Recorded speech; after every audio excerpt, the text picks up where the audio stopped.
মাথার উপরে সূর্য থাকবে, শরীরে কোনো কাপড় থাকবে না, ইয়া নাফসি করে পাগলের মতো ছুটতে থাকবেন, হিসাব দিতে হবে, অস্থির থাকবেন, কেউ থাকবে না আপনার আশেপাশে। সেই কঠিন দিনে ওই সময়ে যদি আল্লাহর পক্ষ থেকে বলা হয়, ও সুদখোর, দুনিয়াতে সুদের কারবার করেছিলে, আজ তোমার অস্ত্র নিয়ে রেডি হও, আল্লাহ ঘোষণা দিয়েছেন দুনিয়াতে তোমাকে যুদ্ধের, এখন সেই যুদ্ধ হবে। কোনো ক্ষমতা আছে যুদ্ধ করা? এই হুঙ্কারের মানে হলো জাহান্নামের অতল তলে হারিয়ে যাবে, কোনো উপায় নাই, কোনো রেহাই নাই, কোনো রক্ষা নাই। ভাইরা আমার, নবী করিম সাল্লাল্লাহু আলাইহি সাল্লাম বলেছেন, যে ব্যক্তি সুদের কারবার করে, সুদের এই গুনাহ, এই পাপ, এই হারামের 70টা মন্দ দিক আছে, আর এর মধ্যে একটা সাধারণ মন্দ দিক হলো নিজের আপন মায়ের সাথে জিনা করার চাইতেও জঘন্য। তাতে যে পরিমাণ গুনাহ হবে, যে পরিমাণ পাপ হবে, যে পরিমাণ কপাল পুড়বে, যে পরিমাণ ধ্বংস হবে, যে পরিমাণ আল্লাহর গজব নাজিল হবে সুদখোরের উপরে, সুদদাতার উপরে, সুদের কারবারকারীর উপরে আল্লাহর গজব, আল্লাহর রহ, আল্লাহর শাস্তি, আল্লাহর আযাব, এটা তার চাইতে আরো বেশি পড়বে। নবী করিম সাল্লাল্লাহু আলাইহি সাল্লাম বলেছেন, একটা হাদিস আসছে, কিয়ামতের আগে এমন একটা সময় আসবে, এমন কোন মানুষ থাকবে না যে সুদ খাবে না, সবাই সুদের সাথে জড়িয়ে যাবে। কিছু মানুষ আছে সুদের সাথে সরাসরি জড়াবে না, কিন্তু সুদের ধুলাবালি তাদের গায়ে এসেও লাগবে। আজ সেই সময় মনে হয় এসে গেছে। কারণ আপনি দেখেন গোটা পৃথিবী, আজকের এই দুনিয়া, আজকের এই সভ্যতা দাঁড়িয়ে আছে সুদের উপরে। সুদ ছাড়া কোনো ব্যবসা করা যায় না, কোনো ইম্পোর্ট করা যায় না, কোনো এক্সপোর্ট করা যায় না, কোনো বড় কিছুই করা যায় না সুদ ছাড়া। গোটা দুনিয়া, গোটা পৃথিবী সুদের উপরে দাঁড়িয়ে আছে। কারণ মানব জাতির সবচেয়ে বড় শত্রু ইবলিস। আল্লাহ কোরআনে বলেছেন, সে তোমাদের শত্রু, আদুউম মুবিন, স্পষ্ট শত্রু। ইবলিসের সাথে আমাদের যে শত্রুতা, সেটা কি নিয়া? জান্নাতে যাওয়া নিয়ে। আমাদের বাবা, আমরা যার সন্তান, আমাদের আদি পিতা আদম আলাইহিস সালাম কোথায় ছিলেন? জান্নাতে।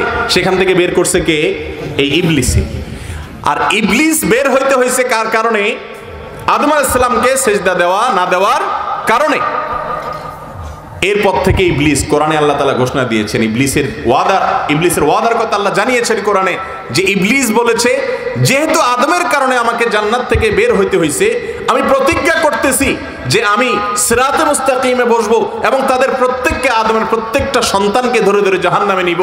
এই জন্য কোন পাপ গোটা পৃথিবীতে ছড়িয়ে দিলে, কোন পাপের উপরে গোটা সভ্যতাকে দাঁড় করিয়ে দিলে আদম সন্তান সবচেয়ে বেশি জাহান্নামে যাবে, এটা আমরা না জানলেও ইবলিস ঠিকই জানে। এই জন্য সুদটাকে এমন ভাবে ব্যাপক করে দিয়েছে, আজকে সুদ ছাড়া মানুষ কল্পনাও করতে পারে না। ঠিক না বেঠিক? ভাইরা আমার, যারা সামান্য লাভের জন্য, গ্রামে গঞ্জে দেখা যায় বিভিন্ন এনজিও, বিভিন্ন ছোটখাটো সমিতি, ক্লাব, এটা সেটা বিভিন্ন প্রতিষ্ঠান মানুষকে সুদ দেয়। তারা বলে স্বাবলম্বী করতে চায়। এটা স্বাবলম্বিতা না, এটা হলো দুনিয়া আখিরাত দুইটাকে গজব করা এবং ধ্বংস করা। আপনি বলবেন যে নবী করিম সাল্লাল্লাহু আলাইহি সাল্লাম বলেছেন, ইজতানিবু আস-সাবআল মুবিকাত, এমন 7টা অপরাধ থেকে তোমরা বেঁচে থাকবা যেগুলো মানুষকে ধ্বংস করে দেয়, শেষ করে দেয়, ধ্বংস করে দিবে। সেই 7টা ধ্বংসাত্মক অপরাধের মধ্যে একটা হলো সুদের কারবার। সুদের কারবার এটা মানুষকে ধ্বংস করে দেয়। আপনি যদি বলেন, হুজুর কিভাবে সুদের কারবার ধ্বংস করে? কই বড় বড় সুদী ব্যাংকার, সুদী মহাজন, সুদের কারবার যারা করে, এরা তো অনেক ভালোই আছে আমাদের চাইতে। আমরা না আলু ভর্তা ডাল খেয়ে মরি। কই এরা তো গরু গোশত খাইতেছে, খাসি গোশত খাইতেছে, অবৈধভাবে হরিণ গোশত খাইতেছে, বিদেশ যাইতেছে, দামি দামি গাড়ি হাঁকাইতেছে। এদের গাড়ি বাড়ির কোনো অভাব নাই, পয়সা করে অভাব নাই। আল্লাহ তাআলা ধ্বংসাত্মক অপরাধ বলেছেন, এটা ধ্বংস করে। কই তাদের তো ধ্বংস করে না, তারা তো সুখে আছে। আমি বলি, ভাই, প্রথম কথা হলো আল্লাহ রাব্বুল আলামিন যাকে ধ্বংস করেন, যাকে শাস্তি দেন, অনেক সময় বাহ্যিকভাবে মনে হয় লোকটা অনেক শান্তিতে আছে। কি পরিমাণ শান্তিতে আছে এটা সে জানে আর তার মালিক জানে। কারণ তার ভেতরটাকে আল্লাহ রাব্বুল আলামিন পরিপূর্ণ জাহান্নাম করে দিয়েছে। ওপর দিয়ে দেখা যায় অনেক গাড়ি বাড়ি আছে, কিন্তু ট্যাবলেট খায়া মরে থাকে। আছে না নাই?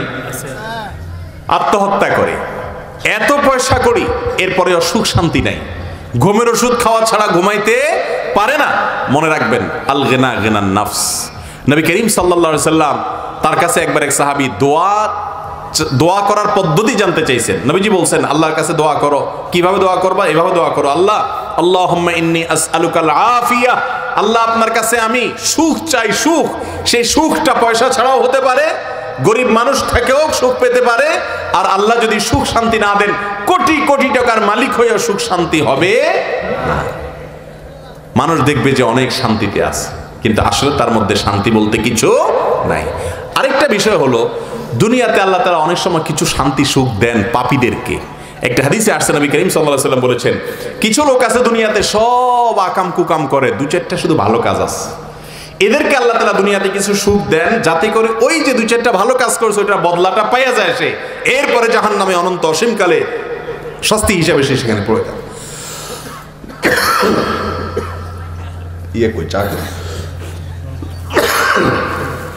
আর এর বিপরীতে কিছু লোক আছে যাদের সারা জীবনে সব ভালো কাজ, কিন্তু এরপরে মানুষ হিসেবে কিছু গুনাহ হয়ে গেছে। যেহেতু কিছু গুনাহ হয়ে গেছে, এজন্য আল্লাহ রাব্বুল আলামিন তাদেরকে ভালো হওয়ার পরেও দুনিয়াতে কিছু কষ্ট দেন। আছে না অনেক নেককার মানুষ, লোকটা এত ভালো, পাঁচ ওয়াক্ত নামাজি হওয়া কালে চলে, তারপরে তার অসুখ বিসুখ, বিপদ আপদ দেখা যায় কি যায় না?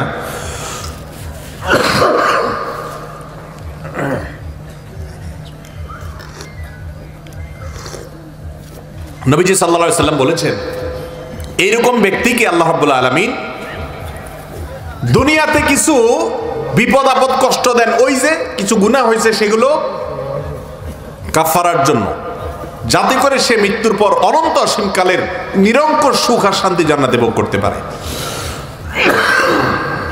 তাহলে যারা সুদখোর, এদেরকে দুনিয়াতে একটু যদি শান্তিতে দেখেন, এটা আসল এবং প্রকৃত শান্তি না।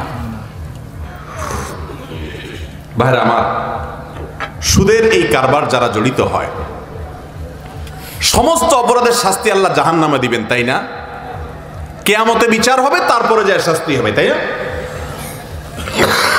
সুদের এই অপরাধ এত জঘন্য, জাহান্নামের শাস্তি তো আছেই, দুনিয়াতে মৃত্যুর সঙ্গে সঙ্গে আলমে বারজাখে যদি সে কবরে থাকে, কবরে বা তার দেহাবশেষ যে অবস্থায় থাকুক, আলমে বারজাখে তার রুহের, তার শরীরেও শাস্তি হতে পারে। নবী করিম সাল্লাল্লাহু আলাইহি সাল্লাম তার বিবরণ দিয়েছেন, তাকে আল্লাহ তাআলা দেখিয়েছেন। নবী করিম সাল্লাল্লাহু আলাইহি সাল্লামকে দেখিয়েছেন মেরাজে যে এক ব্যক্তিকে জাহান্নামের লাল রক্তের মতো, পানি না, সব রক্ত, এর মধ্যে এক ব্যক্তি হাবুডুবু খাচ্ছে। যখন সে ক্ষুধার্ত হচ্ছে, একটু খেতে চাচ্ছে, কোন এক আযাবের দায়িত্বে নিয়োজিত ফেরেশতা পাথর ছুঁড়ে তার মুখের উপরে মারছে। দুনিয়াতে সুদ খেয়েছ, এখন রক্তের সাগরে হাবুডুবু খাও আর পাথর খাও, এখানে ডুবে মৃত্যু হবে না, শুধু কষ্টই বাড়তে থাকবে। আল্লাহ তাআলা আমাদের সবাইকে পানাহ দান করুন, মুক্তি দান করুন। ভাইরা আমার, সুদখোরের ভয়াবহ পরিণতি সম্পর্কে নবী করিম সাল্লাল্লাহু আলাইহি সাল্লামের যে সমস্ত হাদিস আসছে, সে সমস্ত হাদিসগুলো যদি বলতে যাই অনেক সময় লেগে যাবে। শুধু এইটুকু বলি আপনাদেরকে, ভাইরে, কোরআনে কারিমে এবং রাসূল আকরাম সাল্লাল্লাহু আলাইহি সাল্লামের হাদিসে অন্য কোন হারামের ব্যাপারে এত কঠোরতা আসে নাই, এত শক্ত কথা বলা হয় নাই, যত শক্ত কথা বলা হয়েছে সুদের ব্যাপারে। কিয়ামতে বিচার হবে, তারপরে শাস্তি হবে, সেটা তো পরের কথা। মৃত্যুর সঙ্গে সঙ্গে বারজাখ থেকে শাস্তি শুরু হচ্ছে। এরপরে যখন কিয়ামত কায়েম হবে, আল্লাহ তাআলা কোরআনে কারিমে বলেছেন, আয়াতটা কি জানি,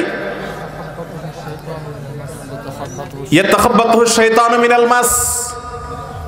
সুদখোর সে দাঁড়াবে যে যিনি আক্রান্ত রোগীর মতো, শয়তান তার উপরে সওয়ার হলে, দুষ্ট জিন আক্রান্ত হলে সেই লোক যেরকম থাকে এরকম পাগলের মতো অপ্রকৃতস্থ অবস্থায় সে কিয়ামতের ময়দানে উঠবে। জাহান্নামের শাস্তি এখনো বাকি আছে, বারজাখ থেকে শুরু হয়ে গেছে, এরপরে তার এই অবস্থা, তারপরে জাহান্নামের অতল তলের শাস্তির কথা তো আছেই। আর দুনিয়াতে গোটা জীবনটা জীবন্ত জাহান্নাম তো হবেই। এই জন্য দাজ্জাল আসার আগে শয়তান গোটা পৃথিবীর সিস্টেমকে এমন ভাবে তৈরি করেছে, আর কয়েক বছর পরে সুদ হারাম এ বিষয়ে কথা বললে হয়তো অনেকে হাসবে যে হুজুর বলে কি, দুনিয়াটা দাঁড়িয়ে আছে সুদের উপরে। যে হাদিসটি আমি বলেছি নবী সাল্লাল্লাহু আলাইহি সাল্লাম থেকে বর্ণিত হয়েছে যে কিয়ামতের আগে এমন মানুষ পাওয়া যাবে না যে সুদ খায় না, সবাই সুদের সাথে জড়িত। একটা বাড়ি করলে সেও সুদের লোন নেয়, একটা দোকান করলে সেও সুদের লোন নেয়, দুইটা গরু কিনলেও কোনো এনজিও থেকে সুদের লোন নেয়, সব কিছুতে সুদ ছাড়া আর কিছু নেই। এই সুদের কারবার করতে করতে গোটা সমাজ সুদে ছেয়ে যাবে।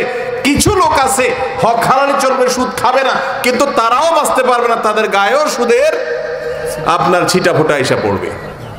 বলে কেমনে?